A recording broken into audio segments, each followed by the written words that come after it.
तोरे बिना सजनवा दिलवा न लागे हो। रात दिन तो हर याद में मनवा रोवे हो। चांदनी रात में तोहरा के सोची, तू ही बाड़ू हर ख्वाब में। सांसों में बसल बाड़ू तू ही, नाम तो हर बात में। तोरे बिना सुना लागे ई सगरी संसार हो। आजा सजनवा जल्दी, तू ही हमार प्यार हो। तोहर बिना दिन न लागे, नींद ना आवे रात में। तोहर बिना जी ना पाई, रह जाई अंधेर में।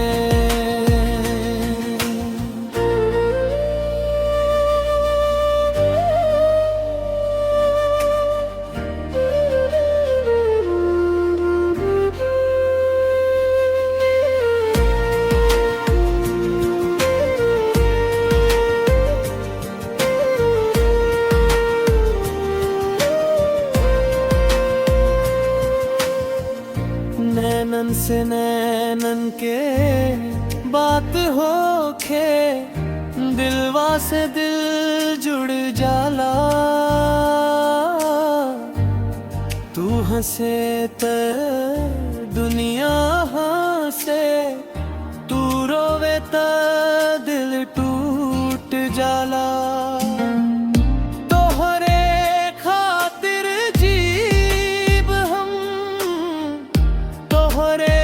खातिर मरब हो,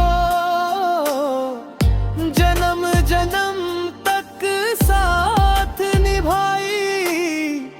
ऐसा जनवा कसम खाई हो। तोहरे बिना दिल न लागे, नींद ना आवे रात में। तोहरे बिना जी ना पाई, रह जाए अंधियार में।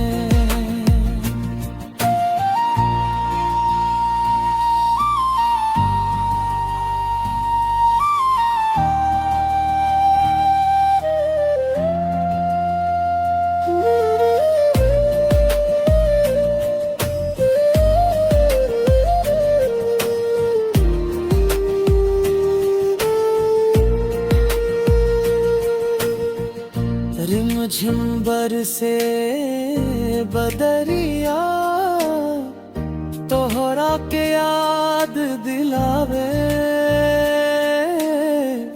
भिंजल मनवा हमार, तोहरा से मिलन करावे। आजा तू बाहों में, अब ना दूर रह जा। दिलवा के हर धड़कन तोहार नाम कह जा। तोहरे बिना दिल न लागे,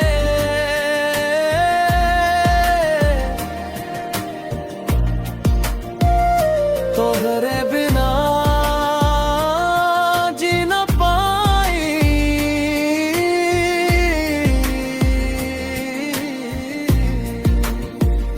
तोहरे बिना सुना लागे।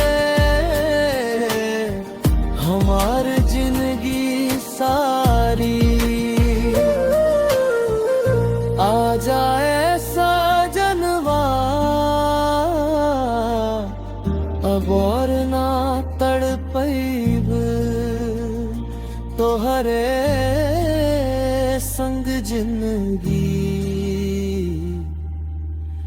हंस के बितैब।